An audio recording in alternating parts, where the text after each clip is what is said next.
Bienvenue sur Digital TV, c'est un immense plaisir que j'ai de vous retrouver sur cette chaîne.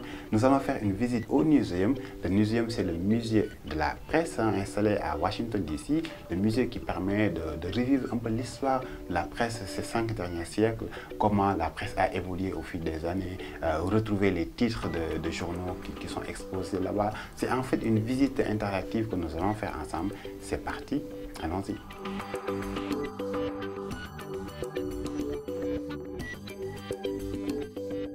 D'abord, avant de commencer cette visite, un petit rappel historique. Le muséum a été d'abord installé à Arlington, donc c'est un comté qui se trouve dans l'État du Virginie. C'était en 1997. C'est suite à son succès qu'à partir de 2000 qu'il a été décidé qu'il soit installé justement à Washington DC, parce qu'à Washington DC, c'est là où se trouvent pratiquement tous les monuments, les endroits historiques de Washington, de la capitale fédérale américaine. Par exemple, on a visité la Maison Blanche, le Capitole. Le Capitole, c'est le siège du Parlement américain, là où il y a les sénateurs et la Chambre des représentants, donc entre guillemets les députés, quoi, comme on les voit ici au Sénégal. Mais aussi, nous avons visité pas mal d'endroits, par exemple le mémorial Martin Luther King Jr., le mémorial Abraham Lincoln. Nous avons visité le Washington Monument. D'ailleurs, je vous invite à regarder une vidéo résumée que j'ai eu à faire sur ma chaîne personnelle, sur ma chaîne YouTube perso, que vous pouvez donc retrouver le lien en bas de cette vidéo. Le muséum, c'est sur 6 niveaux, hein, c'est sur 6 étages.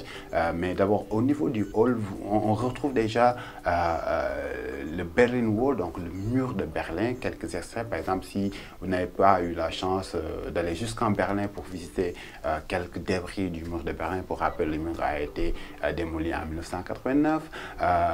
On a quelques extraits du mur de Berlin qui sont exposés justement au niveau de ce muséum-là. Il y a aussi un restaurant qui est au niveau du hall, mais à partir du 6e niveau, parce qu'on nous a invité en faisant la visite de commencer par le 6e niveau et de descendre jusqu'au 1er niveau. Déjà au 6e niveau, vous avez la presse écrite, ensuite en descendant, vous avez la presse, la radio, ensuite la télévision, l'internet, les digital, etc.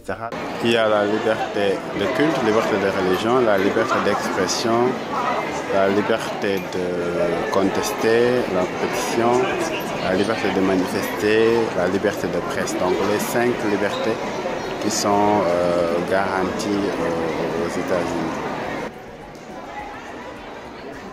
Alors au niveau 6, vous avez ce qu'on appelle le Today's Front Page, qui reprend un peu les titres des quotidiens qui paraissent dans les 50 États des États-Unis, qui sont exposés là-bas, qui sont affichés de façon interactive, que vous pouvez un peu regarder.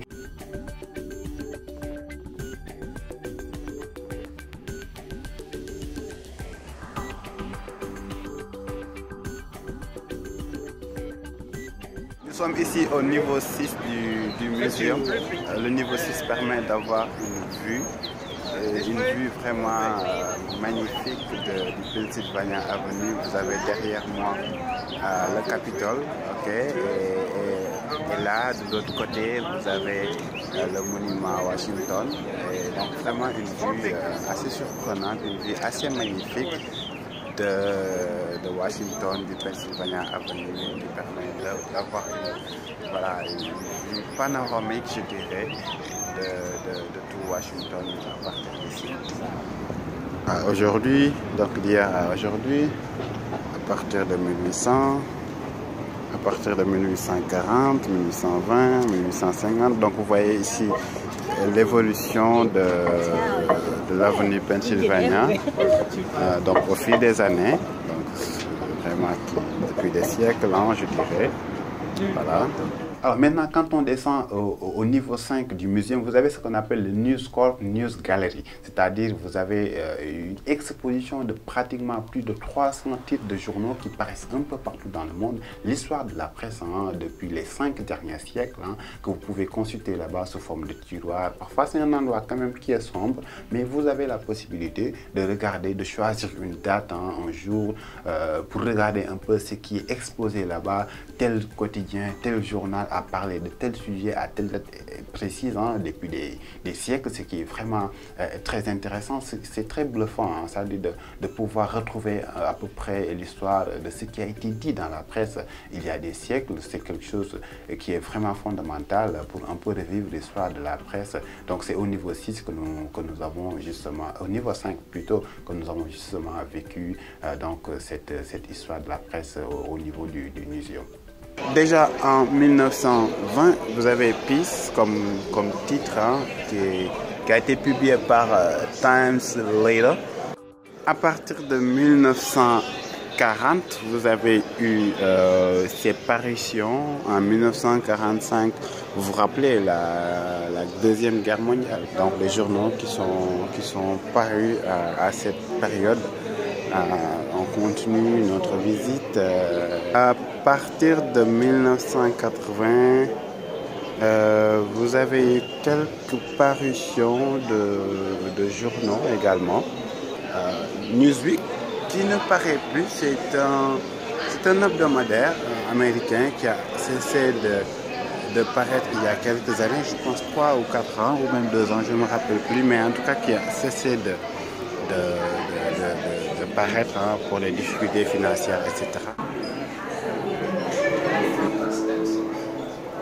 Alors au niveau 4, vous avez ce qu'on appelle HP New Media Gallery. Vous avez des écrans interactifs qui vous permettent un peu comme ce qu'on a vu, mais en version papier, mais cette fois c'est en version écran interactif que vous pouvez manipuler, interroger un peu les archives à partir donc de cette galerie interactive. Et la machine à écrire qui permettait aux journalistes de rédiger un peu leur papier. Ici vous avez Associated Press, donc qui est, je dirais, l'agence de presse américaine, comme on a AFP, l'agence France Presse. Au Sénégal, bien entendu, nous avons APS, agence de presse sénégalaise. Alors toujours au niveau 4, vous avez ce qu'on appelle le 9/11 Gallery, c'est-à-dire ce qui s'est passé le 11 septembre 2001. Vous vous rappelez l'attaque terroriste qui a eu lieu à New York, donc les 2 tours jumelles, le World Trade Center. Donc cette attaque terroriste-là a été donc exposée, enfin je dirais, les images de ce qui s'est passé là-bas sont exposées dans cette partie du musée, donc le niveau 4, et même un extrait donc des débris de ces 2 tours-là sont exposés justement au niveau de ce musée. Il y a le jour même ou le lendemain, il y a eu pratiquement partout dans le monde les journaux qui ont titré sur ça. Donc les unes de ces journaux-là sont également exposées. Et puis il y a eu dans une salle, vous avez des vidéos qui parfois n'ont jamais été montrées à la télé, que vous pouvez regarder là-bas pour un peu revivre cette histoire du 11 septembre 2001 qui a eu lieu justement à New York, aux États-Unis. En haut, on a vu toute l'histoire de la presse écrite, et là nous allons voir l'histoire de l'Internet, de la télé et de la radio. Vous avez ici dans cette partie du musée tout ce qu'il y a comme archives, télé, radio, Internet pour les États-Unis. Donc tout est archivé ici, une galerie virtuelle qui est vraiment interactive, qui permet de prendre des écouteurs ou un casque et d'interroger un peu les écrans qui sont justement tactiles. Alors, au niveau 3 du muséum, vous avez ce qu'on appelle Exposition Editorial Cartoon. C'est vraiment pour les enfants, des comics, des jeux interactifs, des écrans interactifs qui permettent aux enfants de découvrir un peu cette histoire de la presse-là avec des éléments qui sont très ludiques. Moi, cette partie du muséum m'a beaucoup plu. C'est toujours au niveau 3 que vous avez les expositions sur l'Internet et la radio, c'est-à-dire l'histoire un peu de l'Internet, comment l'Internet ou bien même comment la technologie a été utilisée par la presse depuis des siècles. On a des expositions, par exemple, des appareils téléphoniques qui ont été utilisés par les journalistes, en tout cas par les acteurs de la presse depuis des années, comment ça a évolué jusqu'à aujourd'hui, où on utilise pratiquement les smartphones même pour faire des vidéos. pratiquement toutes les vidéos que j'ai à tourner là-bas, je les ai faites à partir de mon téléphone. Même si j'avais ma caméra, je n'en avais pratiquement pas besoin. Et alors qu'il y a quelques années, vous avez pratiquement voilà, tout cet arsenal-là. On nous a montré un peu comment tout ça a évolué. Donc ici, vous avez le premier ordinateur personnel qui a fait son entrée dans les maisons.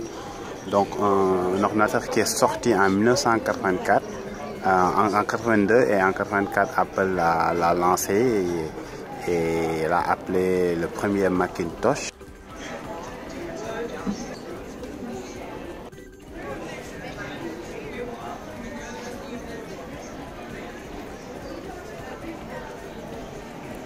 Donc ce sont les moments forts de l'histoire de la radio et de la télé.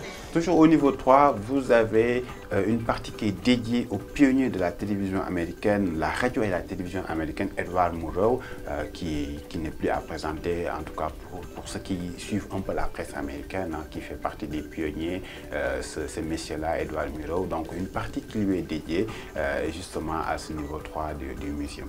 Au niveau 2, c'est à ce niveau-là que se trouve la boutique. La boutique hein, qui permet à tous les visiteurs pratiquement de venir s'approvisionner, acheter des choses. Par exemple, l'élément que vous voyez là tout droit, tout derrière moi, je l'ai acheté là-bas. Just Facts hein, qui rappelle un peu juste les faits hein, pour par exemple ce qui évolue dans la presse, pour leur dire simplement que vous intéressez-vous aux faits. C'est toujours au niveau 3 que vous avez ce qu'on appelle les news interactives. C'est-à-dire vous mettez dans la peau d'un journaliste présentateur avec un décor, que ce soit le Newsroom TV. D'ailleurs, je fais une simulation de présentation, etc. Tous mes collègues pratiquement s'y sont intéressés. Et puis vous avez des décors, par exemple sur la Maison Blanche, sur le Capitole, etc. Comme ce que vous voyez dans les chaînes de télévision américaines. Vous mettez dans la peau les présentateurs. C'est à ce niveau-là que vous pouvez le faire. Il y a également le VR Lab, c'est-à-dire la réalité virtuelle, des genres de studios que vous pouvez tester. Justement, vous entrez là-bas, vous avez une vue, des vidéos immersives. Hein. Parfois, vous mettez des casques ou bien des écouteurs et des écrans qui sont interactifs.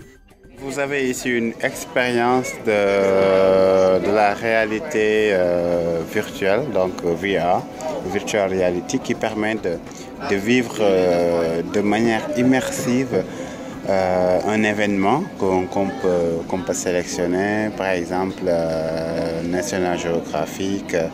Prenons ça par exemple. Hein. Là, nous sommes à La La Land, Medley. Et là, en retournant tout simplement, on a la possibilité de justement vivre en mode 360 degrés. Enfin, au niveau 1, vous avez ce qu'on appelle le Pulitzer Prize Photographic Gallery. Donc c'est un espace qui est dédié à ce prix-là. Pratiquement toutes les photographies des journalistes et photographes qui sont exposés là-bas, qui ont été lauréats justement de ce prix Pulitzer, qui sont exposés là-bas, que vous pouvez regarder à nouveau au niveau donc justement du muséum. Voilà, je pense que cette visite guidée vous a plu. Hein. Nous avons en tout cas fait le maximum pour avoir le maximum de vidéos pour donc, cette visite qui nous a été offerte au niveau du muséum à Washington DC.